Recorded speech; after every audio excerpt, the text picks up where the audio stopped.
Hello friends எல்லாரும் எப்படி இருக்கீங்க? நான் உங்கள் விஜி. இன்னைக்கு உங்களுக்கு நான் அவல் புளியோதரை இது நம்ம பிரேக்ஃபாஸ்ட்டுக்கு காலையில் சாப்பிட்றதுக்கு நம்ம ஈஸியாக செஞ்சிடலாம். இது என்னன்னா நம்மளுக்கு ஒரு ஹெல்தியான பிரேக்ஃபாஸ்ட் ஆப்ஷன். அவல் உடம்புக்கு ரொம்ப நல்லது. நீங்கள் சிவப்பு அவல் கூட இதுக்கு யூஸ் பண்ணிக்கலாம். நான் கட்டி அவல் இருக்கும் இல்லையா, வெள்ளை அவல் அதுதான் யூஸ் பண்ணி செஞ்சுருக்கேன்.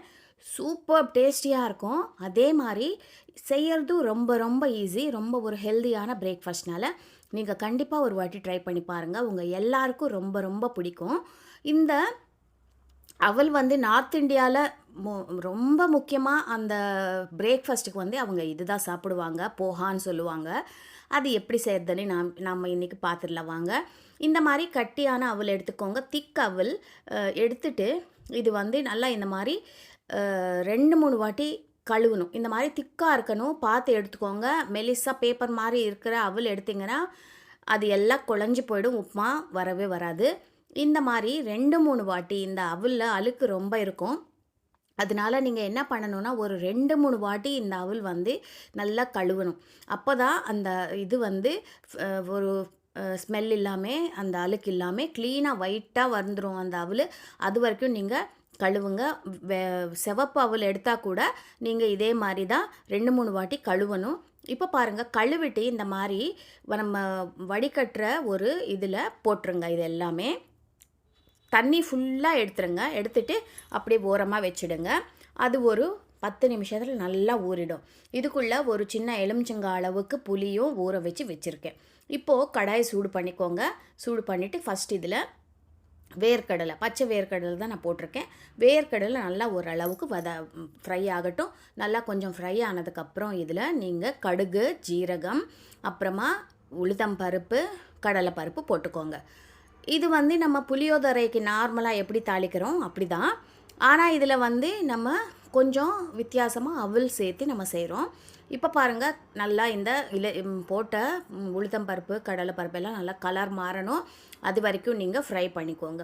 ஃப்ரை பண்ணதுக்கப்புறம் இதில் நம்ம கருவேப்பிலை, பச்சை மிளகா, காஞ்ச மிளகா எல்லாமே சேர்த்துக்கலாம். பச்சை மிளகா நீங்கள் இந்த மாதிரி சின்ன சின்ன பீஸாக கட் பண்ணி போட்டுக்கோங்க.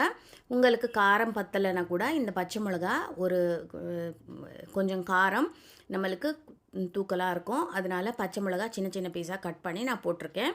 இப்போ கருவேப்பிலை, அப்புறமா வெங்காயம் ஒரு 2 வெங்காயம் எடுத்திருக்கேன். சின்ன சின்ன பீஸாக இந்த மாதிரி கட் பண்ணிக்கோங்க. கட் பண்ணிவிட்டு இந்த வெங்காயமும் போட்டதுக்கப்புறம் நல்லா ஃப்ரை பண்ணிக்கோங்க. நம்ம போட்ட உளுத்தம்பருப்பு அதெல்லாம் நல்லா கலர் மாறிடுச்சு பாருங்கள். ப்ரௌன் கலராக நல்லா பொன்னிறமாக நம்ம வறுத்துட்டோம். இப்போ நம்ம வெங்காயம் போட்டதுக்கப்புறம் இதில் மஞ்சத்தூள் போட்டுக்கோங்க. மஞ்சத்தூள் ஒரு சிட்டிகை போட்டுக்கோங்க. போட்டதுக்கப்புறம் நல்லா இதில் மிக்ஸ் பண்ணிக்கோங்க. அப்புறமா இதில் ருசிக்கேற்ப உப்பு. நம்ம வெங்காயம் போடுறதுக்கப்புறம் உப்பு போட்டோன்னா இந்த வெங்காயம் சீக்கிரம் வெந்துடும். அதனால நம்ம அவளுக்கு ஃபுல்லாக எவ்வளோ தேவையோ அவ்வளோ உப்பு இப்போ சேர்த்துடலாம். உப்பு சேர்த்ததுக்கப்புறம் இது ஒரு 5 நிமிஷம் விட்டுடலாம். இந்த வெங்காயம் நல்லா வதங்கணும். நம்ம நல்லா ஒரு உப்புமாக்கு எப்படி வதக்குவோம் அந்த மாதிரி நீங்கள் ஃப்ரை பண்ணிக்கணும். நம்ம உப்பு போட்டதுக்கப்புறம் நல்லா ஒரு மிக்ஸ் பண்ணிவிட்டு இந்த வெங்காயம் ஒரு 5 நிமிஷம் நல்லா வதங்கட்டும். நம்ம அப்புறமா புளி நல்லா தண்ணி எல்லாம் கரைச்சி வச்சுருக்கோம். அந்த புளி தண்ணி இதில் சேர்த்துடலாம். புளி தண்ணி சேர்த்ததுக்கப்புறம் இதில் கொஞ்சோண்டு காரம், இல்லைன்னா மிளகாத்தூள், இல்லைன்னா சாம்பார் மசாலா எது வேணாலும் நீங்கள் போட்டுக்கலாம். ஒரு 2 ஸ்பூன் சேர்த்துக்கோங்க. நான் இன்றைக்கி சாம்பார் தூள் தான் போட்டிருக்கேன். சாம்பார் தூள் என்னன்னா நம்மளுக்கு இந்த ஒரு ஃப்ளேவர் கொடுக்கும். நம்ம அவல் ப்ளெயினாக இல்லாமல் ஒரு ஃப்ளேவருக்காக தான் நம்ம சாம்பார் தூள். இல்லைன்னா நம்ம குழம்பு மிளகாத்தூள் அது கூட சேர்த்துக்கலாம்.